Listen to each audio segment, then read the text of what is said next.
सब श्रोता भाई बहन के यीशु मसीह के मंगलकारी नाम में नमस्कार। अहाँ के हमरा विश्वास अछि जे अहाँ सब आजुक कार्यक्रम सुनबाक लेल तैयार होइब। ऐसे पहिने के हमरा लोकनि आगा बढ़ी हम एकटा छोट प्रार्थना कऽ लै छी, किएक तऽ हमरा सभक जिंदगी में तरह तरह के अशांति रहैत अछि, तैं हमरा लोकनि प्रभु से कहियो कहियो अलग भऽ जाइ छी। तहन हम प्रार्थना के साथ आजुक कार्यक्रम आरंभ करब। हमरा संगे अहूँ अपन मस्तक के झुकाऊ आ पिता परमेश्वर से आशीष मांगू। हे दयालु परमेश्वर, हे कृपालु परमेश्वर, हे महान परमेश्वर, प्रभु जी हम अहाँ के प्रभु जी एहि बातक लेल धन्यवाद दैत छी प्रभु, जे अहाँ प्रभु हमरा से खूब प्रेम राखैत छी। हमर श्रोता भाई बहिन में से जँ केओ प्रभु अशांत छथि प्रभु, हुनका जिंदगी में अहाँ शांति प्रदान करियौन। एहि छोट प्रार्थना का हम अपन उद्धारकर्ता यीशु क्रिस्त के नाम से मांग रहल छी, आमीन। आजुक दिन हमरा लोकनि देखब जे अब्राहम लूत से कोना के अलग भऽ गेलाह और लूत सदोम नामक जगह में गेलाह। तहन पिता परमेश्वर एक बेर फेर अब्राहम के मनुखक उपस्थिति भेलैने। एना कहियो कि पिता परमेश्वर अब्राहमक सन्मुख में उपस्थित भेलाह। पछला अध्याय में हमरा लोकनि देखने रहौं जे अब्राहम अपन यात्रा के काल में बहुत ठाम गेल रहथि। अध्याय के 13 पद में हमरा लोकनि एहि बातक देख सकैत छी, मुदा हमरा लोकनि एहि बातक सेहो जानि सकैत छी। अब्राहम मिस्र देश से फेर अयलाह और प्रतिज्ञा के देश में फेर लौट कऽ चलि अयलाह। और लूत अब्राहम से अलग भऽ गेल छलखिन आ ओ सदोमक दिस चलि गेल छलाह। अब एहिठाम हमरा लोकनि एकटा बातक देख सकलहुँ हैं कि हमरो लोकनि कहियो कहियो अपना जिंदगी में एक दोसर गोटे से अलग भऽ जाइ छी, मुदा एहि तरह के बात भऽ सकैत अछि। अलग भेलाक मतलब ई नहि भेलै कि हमरा लोकनि एक दोसर गोटे के दुश्मन बन जाए, मुदा अलग जिंदगी में लोग भऽ सकैत अछि। एहि तरह के घटना मनुष्य जाति के जिंदगी में आबि सकैत अछि। फेर अब्राहमक सन्मुख उपस्थित भेलाह। जतेक दिन धरि अब्राहम मिस्र में रहत आ लूतक नहि छोड़ने रहत, पिता परमेश्वर हुनका सन्मुख में उपस्थित नहि भेल रहनि। एहिठाम एकटा बड़ आत्मिक कारण बतायल गेल छै, किएक नहि पिता परमेश्वर हुनका सामना में एना कहियो कि अब्राहमक सन्मुख में उपस्थित नहि भेल छलाह। देखियो एहिठाम लूत हुनका जिंदगी के एकटा कमजोरी रहनि, ताहि कारण पिता परमेश्वर हुनका सन्मुख में उपस्थित नहीं होइत रहत। हमरो सभक जिंदगी में तरह तरह कमजोरी अछि, ताहि कमजोरी के कारणे कहियो कहियो हमरा लोकनि पिता परमेश्वर से अलग भऽ जाइ छी। मुदा जँ अहाँके जिंदगी में कोनो तरह कमजोरी अछि तकरा अहाँ निकालि दियौक। मान लियौ जँ ओ तरह कमजोरी अहाँके जिंदगी से नहीं निकलैत अछि तऽ तकरा लेल अहाँ प्रार्थना करू, प्रभु एहि तरह कमजोरी हमरा जिंदगी में अछि तकरा अहाँ दूर कऽ दियौक। कोनो मनुष्य जाति से वा कोनो मनुष्य के बतैला से एहि तरह कमजोरी अहाँके जिंदगी से नहीं जायत। जँ अहाँ पिता के बतेबनि तऽ ई कमजोरी अहाँके जिंदगी से चलि जायत। तहन एहि अध्याय के दोसर आ 4 पदक पढ़नाइ बड़ आवश्यक थिक, तकरा हम पढ़ि रहल छी। जँ अहाँके लग पवित्र पोथी अछि तऽ हमरा संगे संगे अहूँ पढ़ि सकलहुँ हैं। तहन अब्राहम अपन स्त्री आ अपन संपूर्ण धन संपत्ति के लऽ कऽ आ लूत के संगे लऽ कऽ मिस्र छोड़ि कऽ दक्षिण कनानक दिस चलि गेलाह। अब्राहम बड़ धनिक रहथि, हुनका लग सोना चानी भेड़ बकरी आ बहुत किछु रहनि। एहिठाम हमरा लोकनि देख सकलहुँ हैं कि अब्राहम बड़ धनिक मनुष्य छलाह। अहाँ एहि बातक बाजि सकलहुँ हैं जे अब्राहम ओहि काल के सबसे बेसी धनिक मनुष्य छलाह। मुदा अब्राहम यरूशलेमक उत्तरी किनार धरि जतऽ कि अखन अछि ओतऽ ओ चलि गेल छलाह। तम्बूक लगा कऽ ओहिठाम रहनाइ आरंभ कऽ देलखिन। यरूशलेम आ बेबीलोनक बीच में जे पड़ैत अछि वह जगह तय काल में छल। एहि बातक सत्यापनक लेल अहाँ पवित्र पोथी के तकर 13 अध्याय के 3 पदक पढ़ि सकलहुँ हैं। एहि बातक सत्यापन ओहिठाम कयल गेल छैक। 4 पद में बखान कयल गेल अछि जे ओहिठाम एकटा बड़ पैघ बात रहनि, तकरा हमरा लोकनि बुझि सकलहुँ हैं। तहन एहिठाम हमरा रुकि कऽ हमरा लोकनि एक बातक सोचि सकलहुँ हैं कि अब्राहमक लग जहन एतेक धन संपत्ति रहनि तकरा बादो किएक ओ एम्हर उम्हर जाइत रहत। देखियो अब्राहम का पिता परमेश्वर अही के लेल इस्तेमाल करैत रहथिन को एम्हर उम्हर जाकर पिता परमेश्वरक विषय में लोग सबके बताबैत। तैं वो अब्राहम का एम्हर उम्हर करैत रहथिन। ई बात ओहिठाम हमरा लोग सीख सकलहुँ हैं। जब अहूँ के हृदय में बड़ पैघ प्रेम अछि पिता के लेल तऽ अहूँ एहि बातक सीख कऽ आगाँ बढ़ि सकलहुँ हैं, अपना लेल आ दोसरो के लेल एकटा सहायक सिद्ध भऽ सकलहुँ हैं। तहन हमरा लोकनि एहिठाम 13 अध्याय के 4 पदक पढ़ि लै छी तऽ हमरा लोकनि खूब आशीषित होब, तहन एहि बातक बुझऽ में तेहो सफल भऽ जायब। ई स्थान ओहि वेदी के थिक जाय स्थानक ओ पहिने बनौने रहथि और अब्राहम ओहिठाम फेर यहोवा परमेश्वर सँ फेर प्रार्थना कयलथि। एहिठाम एकटा हमरा लोग देखै छी कि अब्राहम बड़ प्रार्थना करे वाला मनुष्य सेहो छलाह।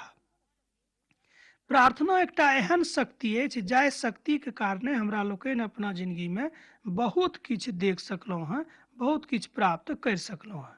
किएक तऽ प्रार्थना एकटा एहन अस्त्र अछि जाहि अस्त्रक प्रयोग हमरा लोकनि पिता परमेश्वरक प्रेम करबाक लेल कर सकलहुँ हैं। अब देखियो प्रभु परमेश्वर कतेक नीक अस्त्र हमरा सबके देने छथिन, जाहि अस्त्रक हमरा लोकनि इस्तेमाल करके पिता परमेश्वरक संग अपना प्रेमक बढ़ा सकलहुँ हैं, प्रदर्शित कर सकलहुँ हैं। अब जे मनुष्य प्रभु से अलग भऽ गेल छलाह ओ फेर प्रभु के शरण में आबि गेलाह। यहू बातक हमरा लोकनि उत्पत्ति के 13 अध्याय के 4 पद से पढ़ि कऽ जानि सकलहुँ हैं। और लूत जे अब्राहमक साथ रहत हुनको लग भेड़ बकरी आ निकलऽ वाला बहुत सब सामान रहेन। 13 अध्याय के 5 पद में हमरा लोकनि एहि बातक देख सकलहुँ हैं। अब ई बात बुझबा सकैत छथि जे लूत के प्रभु कतेक एना के क्या कहियो हुनका अलग कऽ देने रहथिन, तकरा बाद में फेर वो अब्राहमक लग हुनका बजा लेलखिन। अर्थात अब लूत मिस्र देश में एना कहियो किछु करऽ पर छलखिन। परमेश्वरक वचन बड़ ज्ञानवर्धक अछि, गुणकारी अछि आ संकटक काल में सहायक होय वाला सेहो अछि। पवित्र पोथी में एक ठाम लिखल गेल छै, भजनकार कहै छथि कि पिता परमेश्वर संकटक समय में बड़ सहजता से भेटऽ वाला परमेश्वर छथि। जब अहाँ हुनका पुकारबनि तऽ संकटक काल में अहाँ हुनका देख सकलहुँ हैं। मिस्र में 2टा बात भेटलनि जे हुनका एकटा कहलनि कि अहाँ एहिठाम से चलि जाउ आ ओहिठाम से चलि गेलाह। एहिठाम जँ रहब तऽ अहाँ दुख पायब, ई बात ओ बता देलखिन। मुदा हमरा लोकनि एहि बातक संज्ञा जहन भेटैत अछि ना जहन कहियो हमरा लोकनि एहि बातक सांकेतिक देखैत छी कि हमरा सभक जिंदगी में दुख अबै वाला अछि तऽ हमरा सब एहि काज के करनाइ छोड़ि दै छी। मुदा ई बात नीक नहि अछि। मान लियो दुखों के काल में जो हमरा लोकनि प्रभुक संगे रहब तऽ हमरा लोकनि आशीष पायब। प्रभुक दास कहै छथिन कि जे परमेश्वर हमरा एतेक सुख देलखिन, जँ वो परमेश्वर हमरा दुख देथिन तऽ एहिमे की आश्चर्य के कथा अछि। तहन जँ अहाँके हृदय एहि तरहक अछि तऽ अहाँ बुझियौ कि अहाँ एकटा नीक विश्वासी बनि गेलहुँ हँ, अहाँ पिताके एकटा विश्वास योग्य संतान बनि गेल छी। एहिमे कोनो संदेह नहीं थिक। प्रभुक आज्ञा के परिपूर्णता सँ एहि बात अहाँक जिंदगी में पूरा भऽ सकै अछि। पिता परमेश्वर कहलखिन कि जे केओ हमरा संगे अछि ओ अब हमर अछि, हुनका हम अपन दौड़ी पर से कहियो नहीं भगेबनि। पिता परमेश्वरक जो दौड़ी पर अहाँ छी तऽ पिता परमेश्वर कहियो अहाँके अपना दौड़ी पर से नहीं भगैता। ई पिता परमेश्वरक वाचा मनुष्य जातिक संगे छनि। यह वाचा वो अब्राहमोक संग करने छलखिन। तय वो अब्राहमक बीच में एना कहियो हुनका सन्मुख में बेर बेर उपस्थित होइत रहथिन। करबाक प्रश्न अछि, मान लियो हमरा सब जिंदगी में तरह तरह प्रश्न करैत रहै छी, तरह तरह काज करैत रहै छी, बहुत तरहक अनुभव से हमरा लोकनि गुजरैत सेहो रहैत छी। हमरा लोकनि सोचैत छी जे हम करै छी वह नीक अछि, जे ओ करैत छथि ओ नीक नहि अछि। मुदा एहि बातक न्याय करऽ वाला तऽ पिता परमेश्वर अछि। तैं पिता परमेश्वर कहलखिन कि अहाँ दोख लगाबे वाला आत्मा नहीं राखू, मुदा प्रेम करऽ वाला आ मेल मिलाप कराबऽ वाला आत्मा लऽ कऽ चलू, तहने अहाँ आगाँ बढ़ि सकलहुँ हँ, अनेरे अहाँ आगाँ नहीं बढ़ब। तहन हम एकटा पद के आरो पढ़ि लै छी जाहिसँ हमरा लोकनि एहि बातक देख सकलहुँ हँ। तहन अब्राहम लूत से कहलनि, अहाँ और हमरा बीच आ चरवाहा सभक मध्य झगड़ा नहीं हुए, किएक तऽ हमरा लोकनि भाई बंधु थिकहुँ हँ। एहिठाम हमरा लोकनि एहि पदसँ सीख सकलहुँ हँ कि अब्राहम नहि चाहै छलखिन कि आपसमे झगड़ा हुएक। एहिठाम एकटा बातक सांकेतिक आओर अछि जे समाजमे वा जाहि समाजमे हमरा लोकनि रहै छी ताहि समाजमे झगड़ा झंझट नहि करी तऽ बड्ड बढ़िआँ बात अछि। किएक तऽ पिता परमेश्वर मेल मिलाप कराबयवलासँ बड्ड प्रसन्न होइत छथि। एहि बातक हमरा लोकनि नवको नेमक पोथीमे पढ़ि सकलहुँ हँ। ओतय लिखल गेल छै कि मेल मिलाप कराबयवलासँ पिता परमेश्वर बड्ड प्रसन्न रहैत छथि। एहिमे कनिको संदेह नहि थिक। संदेह शब्द हम एहिठाम एहि द्वारा अनलहुँ हँ। संदेह एकटा एहन शब्द थिक जँ अहाँके जिन्दगीमे संदेह शब्द स्थान लऽ लेत तऽ अहाँ कहियो परमेश्वरक विश्वासमे आगाँ नहि बढ़ि सकलहुँ हँ। हर बातमे अहाँके जिन्दगीमे संदेह उत्पन्न होइत और अहाँ कहबै कि बात हैत कि नहि हैत, ई बात सत्यके थिक वा नहि थिक। आ तकरा बाद जँ हमरा लोकनि एहि बातक सत्यापनक लेल नवम पदक पढ़ि ली तऽ बड्ड नीक होइत। चलू तहन हमरा लोकनि नवम पदक अध्ययन करि रहल छी। एक बेर हम पढ़ि दै छी 13 अध्यायके नवम पद कि संपूर्ण देश अहाँके सन्मुख नहि अछि। देखियौ एकटा प्रश्न अछि कि संपूर्ण देश अहाँके सन्मुख नहि अछि, तैँ जँ अहाँ हमरासँ अलग भऽ गेलहुँ हँ, या एना कहियौ जँ बायाँ दिस जायब तऽ हम दहिना दिसक जायब, आओर जँ अहाँ दहिना दिसक जायब तऽ हम बायाँ दिसक चलि जायब। एहिठाम एकटा बातक हमरा लोकनि सीख सकलहुँ हँ। हमरो सब अपना जिन्दगीमे एहि तरहक आचरण करैत रहैत छी। मान लियौ बाबू कहथिन कि ओतऽ नहि जाउ तऽ अहाँ ओते जेबै, कभी नहि ओते जायब, बाबूजी किया मना करलखिन। मुदा जँ ओ कहत कि नहि अहाँ ओतऽ जाउ, कहबिन कि नहि हम एहिठाम रहब, हम ओतऽ नहि जायब। एहि तरहक विचार वा आचरण हमरो सभक जिन्दगीमे अछि, मुदा ई बात नीक नहि अछि। तैँ उत्पत्तिक पोथी तकर 3 अध्यायके 9 पदमे हमरा लोकनि एहि बातक सीख सकलहुँ हँ। अब एहिठाम अब्राहम लूतके एना कहियो कि एकटा बड्ड पैघ पाठ पढ़ा रहल छथिन, सिखा रहल छथिन कि जिन्दगीमे आगाँ बढ़बाक लेल आपसमे बंधुत्वके बड्ड जरूरत अछि। आजुक दुनियामे हमरा लोकनि देखैत छी झगड़ा झंझट होइत रहैत छै। तकर एकेटा कारण छै हमर भाई बहिन कि हमरा लोकनि आपसमे प्रेम नहि राखै छी, एक दोसर गोटेके देख कऽ ईर्ष्या करैत रहैत छी। गामपर अहाँ देखने होबै कि भाइयो भाइमे ईर्ष्या रहैत छैक। ओ नहि चाहै छथि कि हमर भाइ बढ़ैक, जाहिसँ ओ हमरा जिन्दगीमे हमरा सन्मुखमे आगाँ नहि बढ़ैक। एहि तरहक इच्छा भाइयोके जिन्दगीमे अछि भाइयक लेल। देखियौ कतेक घृणित बात अछि, कतेक खराब बात अछि। हमरा सब एहि संसारमे कतेक दिनक लेल छी। पवित्र पोथी बाइबिलमे बतायल गेल छै 70 वा 80 वर्षक लेल हमरा लोकनि एहि संसारमे उपस्थित भेलहुँ हैं। मुदा एहि 70-80 वर्षक जिन्दगीमे हमरा लोकनि की सब करब।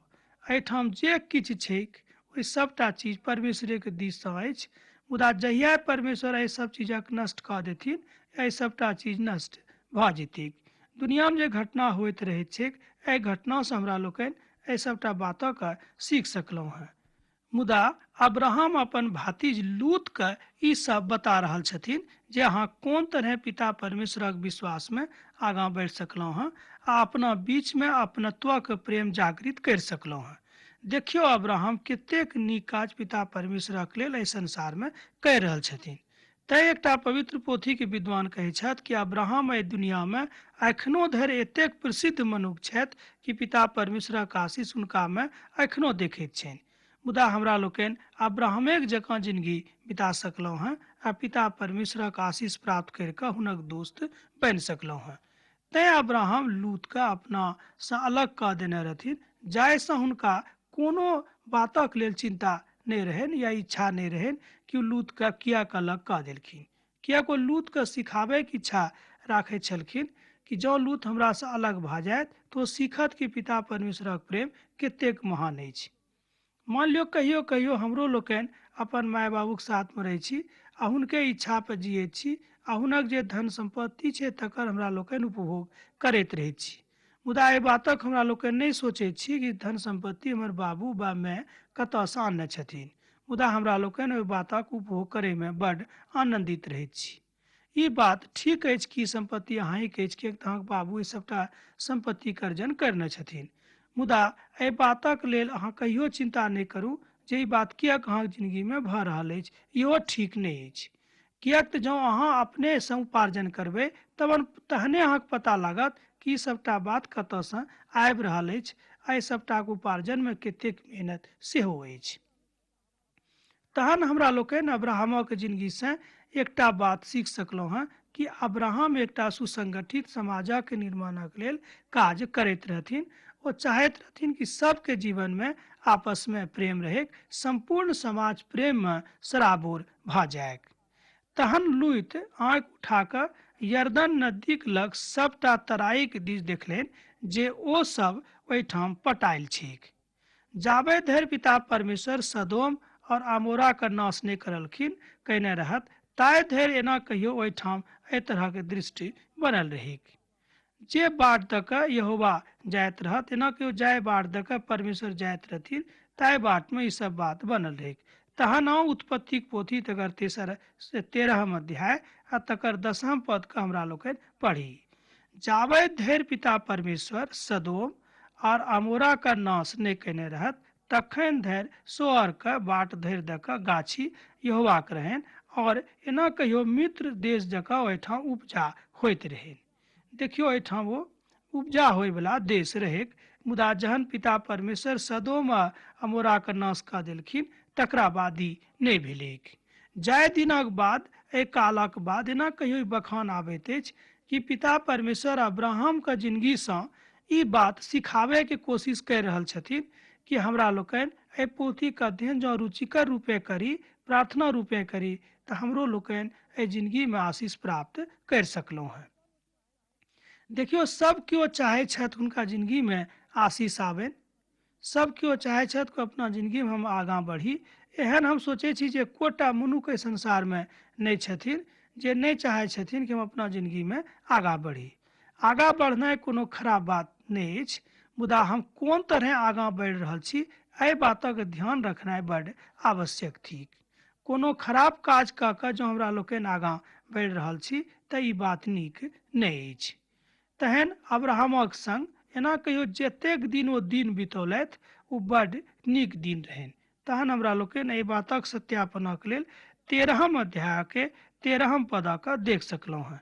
मुदा सदोमक लोग बड्ड दुष्ट आ प्रभुक दृष्टिमे घृणित रहथि। देखियो किएक पिता परमेश्वर सदोम आ अमोराके नष्ट कऽ देलखिन, तकर इएह कारण रहै किएक तो पिताके दृष्टिमे नीक लोग नहि रहथि। मुदा आउ एहि पदके एक बेर हमरा लोकनि आरो पढ़ी। मुदा सदोमक लोग बड्ड दुष्ट आ प्रभुक दृष्टिमे घृणित रहथि। देखियो जँ केओ प्रभुक दृष्टिमे घृणित रहत, दोखी रहत, तऽ पिता परमेश्वर हुनका किएक आशीष देथिन, ई बातक अहाँ सोचि सकलहुँ हेँ, बुझि सकलहुँ हेँ। ई कोनो बड़का बात नहि थिक, किएक तऽ पिता परमेश्वरक दृष्टिमे जँ अहाँ नीक नहि रहब तऽ एहि बातक ऊपर अहाँ कहियो विश्वास नहि करू जे पिता परमेश्वर अहाँके माफ कऽ देथिन। जाय दिनक बाद पिता परमेश्वर ई बातक बखान करलखिन, ताहि कालमे हमरा लोकनि एहि बातक सीख सकलहुँ हेँ कि अब्राहमक जिंदगीमे एतेक नीक नीक बात होइत रहैत जे किएक होइत रहै, किएक तऽ पिता परमेश्वर हुनका सन्मुखमे बेर बेर उपस्थित भऽ कऽ ई बात बता रहल छलखिन। देखियो अब्राहमसँ पिता परमेश्वरक कतेक स्नेह भऽ गेल रहनि। तैँ अब्राहम को अपन दोस्त कहलखिन कि यौ अब्राहम, अहाँ तऽ हमर दोस्त थिकहुँ, किएक तऽ अब्राहम हुनक बातक मानि कऽ आगाँ बढ़ैत रहथिन। अब हमरा जिंदगीमे बा अहाँक जिंदगीमे हरखित होयके काल बड्ड कम आबैत अछि। एक गोटे कहलखिन कि हम अपना जिंदगीमे सदिखिन तऽ दुखेमे रहै छी, मुदा हम पिता परमेश्वरक शांतिके कोना कऽ अनुभव करब। मुदा हम अहाँके कहै छी, अहाँ हाथ जोड़ि कऽ कल जोड़ि कऽ पिता परमेश्वरसँ आशीष मांगू, हुनकासँ प्रेम करनाइ आरम्भ कऽ दियौ, तहने अहाँ एहि बातक बता सकलहुँ हेँ कि पिता परमेश्वर अहाँसँ प्रेम करै छथि वा नहि करै छथि। किएक तऽ सदोम आ अमोराके नष्ट करबाक पाछाँ इएह बात रहनि, किएक तऽ ओहिठामक लोक पिता परमेश्वरक आज्ञासँ नहि चलैवला छलाह। एना कहियो हुनक आज्ञाके नहि मानैवला ओहिठामक लोक छलाह। मुदा 13 पदमे हमरा लोकनि पढ़लहुँ हँ, तकरा एक बेर हम आरो पढ़ि दै छी, कनि ध्यान दऽ कऽ देखियौ। मुदा सदोमक लोग बड्ड दुष्ट आ प्रभुक दृष्टिमे घृणित रहथि। एही कारणे पिता परमेश्वर सदोम अमोराके नष्ट कऽ देने रहथिन। तकरा बाद फेर हमरा लोकनि देख सकलहुँ हेँ जे प्रभु अब्राहम का सन्मुख फेर प्रकट भेलाह। 14 पद में एहि तरह बतायल गेल छै। तहन हम 14 पद के हमरा लोकनि पढ़ि लै छी। 13 अध्याय के 14 पद। और पिता परमेश्वर अब्राहम से कहलनि, जहन लूत हुनका सँ अर्थात अब्राहम सँ अलग भ गेल रहैत, जतऽ अहाँ छी, आँखि उठा कऽ चारू कात देखू, जतेक भूमि अहाँके देखाई पड़ि रहल अछि, ओहि सबटा भूमिके हम अहाँके दऽ देब वा अहाँके वंशजके दऽ देब। ई सबटा ओ देखा कऽ बाजि देलखिन। देखियो पिता परमेश्वर अब्राहम से कतेक प्रेम राखैत रहथिन।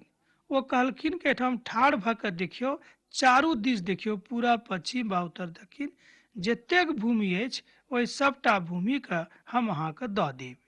देखियौ प्रभु परमेश्वर अब्राहम से कतेक प्रेम करैत रहथिन। एहिठाम हमरा लोकनि एकटा बात सीख सकैत छी जे बड्ड गंभीर अछि। ओ बात ई अछि कि जँ हमरा लोकनि पिता परमेश्वरक आज्ञाक उल्लंघन करबै तऽ ई कथा हमरा सभक जीवनमे कहियो चित्रार्थ नहि होइत, कहियो सत्य रूपे हमरा लोगक जिंदगीमे लागू नहि होइत। मुदा जँ एहि बातक हमरा लोकनि मानि कऽ आगाँ चलबै, एना कहियो पिताके आज्ञाके मानि कऽ जँ हमरा लोकनि चलबै, तऽ हमरा लोकनि एहि सबटा बातक देख सकलहुँ हेँ, पाबि सकलहुँ हेँ, अनुभव करि सकलहुँ हेँ। एहिठाम अब्राहमक सन्मुख पिता परमेश्वर तेसर बेर उपस्थित भेल रहथि। मुदा ई कोना भेलै? किएक तऽ अब्राहम पिता परमेश्वरसँ प्रेम करैत रहथिन। हमरा लोकनि एहि अध्यायमे देख रहल छी जे बेर बेर पिता परमेश्वर अब्राहमक सन्मुख उपस्थित भऽ कऽ हुनका आज्ञा दऽ रहल छथिन आ हुनका संगे वाचा सेहो बान्हि रहल छथिन। कहैत छथिन कि हम अहाँके ई दऽ देब, हम अहाँके ओ दऽ देब। मान लियौ जँ एहि तरहक प्रलोभन हुनका जीवनमे आबि जैतियै तऽ एम्हरसँ ओम्हर जायवला मनुख नहि रहतियै। मुदा परमेश्वरक आज्ञाक मानबाक कारणे अब्राहम सब दिन एम्हरसँ ओम्हर होयवला मनुख छलाह। मुदा जखने हुनका जिंदगीमे एहि तरहक बात आबि गेल रहैक, ओ ई सबटा बात बुझि गेल छलाह। अब प्रभु परमेश्वर अब्राहमके कहलनि कि जे अहाँ चारू कात पूरब पश्चिम आर उत्तर दक्षिण जतेक अहाँके नजर आबैत अछि, ओहि सबटा चीजके अहाँके हम दऽ देब। देखियौ पिता परमेश्वरक प्रेम कतेक नीक जकाँ अब्राहमक जिंदगीमे एहिठाम झलकैत अछि। आब एहिठाम हमरा लोकनि अब्राहमक जिंदगीसँ एहि बातक सेहो सीख सकलहुँ हेँ कि भक्तिक जिंदगीमे कतेक आनन्द अछि, कतेक कृपा अछि। मान लियौ जँ अहाँके केओ धोखा दऽ देने छथि तऽ हुनका अहाँ माफ कऽ दियौन, किएक तऽ पिता परमेश्वर माफ करैवलासँ प्रसन्न होइत छथि। मुदा अब्राहम चाहैत छलखिन कि एकटा नीक समाजक निर्माण हुएक, एकटा प्रेम करयवला समाजक निर्माण हुएक। प्रभु परमेश्वर अब्राहमसँ बड्ड प्रसन्न रहथि, तैँ ओ हुनका आशीष देलनि जे ओ आशीष रहथि कि अहाँ आगाँ बढ़ब, अहाँक वंश सेहो आगाँ बढ़ि जायत। प्रभु बाजै छथिन कि जतेक लंबाई चौड़ाईमे देश अछि, ओहि सबटा देशके हम अहाँके दऽ देब। अर्थात अहाँ चारू कात देख लिअ कि कतेक अछि, ओहि सबटाके हम अहाँके दऽ देब। एहिठाम हमरा लोकनि नपना तऽ नहि अछि जे नाप कऽ देखब, मुदा ई बातक बुझि सकलहुँ हेँ कि पिता परमेश्वर अब्राहमसँ कतेक वादा करै छथिन, कतेक वाचा मानै छथिन। हे हमर श्रोता भाई बहिन, कनेक अहाँ एहि बातक ऊपर ध्यान दियौ जे पिता परमेश्वर हुनका हेतु सब किछु करबाक लेल तैयार छथि। आ प्रभु अहाँसँ कतेक प्रेम करैत छथि, यहू बातक अहाँ एहिठाम बुझि सकलहुँ हेँ। मुदा जँ अहाँ हुनकासँ प्रेम नहि करबै तऽ कोना कऽ होइत?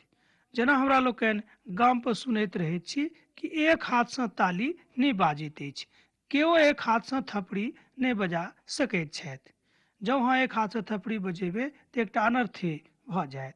मुदा पिता परमेश्वर अहाँसँ प्रेम करैत छथि, एहि बातक अहाँ ध्यान दियौ। तहन पिता परमेश्वरक कृपा अहाँके जिंदगीमे आयत, अहाँ प्रभुके देखबनि। तैँ लोकसभ कहैत छथि कि अब्राहम एकटा तम्बू बनाबयवला मनुष्य छलाह, प्रभुके दास छलाह। एहि नामसँ ओ बड्ड प्रसिद्ध छथि, किएक तऽ अब्राहमके जतऽ जतऽ परमेश्वर कहैत छलखिन ततऽ ततऽ ओ जायमे कहियो नहि घबराहैत छलखिन, किएक हुनका विश्वास रहनि कि पिता परमेश्वर हुनका जतऽ लऽ जेथिन ओ ओतै चलि जेताह, एहिमे संदेह नहि थिक। पिता परमेश्वर अहाँसँ खूब प्रेम करैत छथि। तहन आजुक कार्यक्रम हमरा लोकनि एहिठाम समाप्त करि रहल छी। किएक तऽ अहाँ से विदा होय के समय भऽ रहल अछि। प्रभु यीशु मसीह के प्रेम अहाँ के जिंदगी में सैद खीन बनल रहेक। आमीन।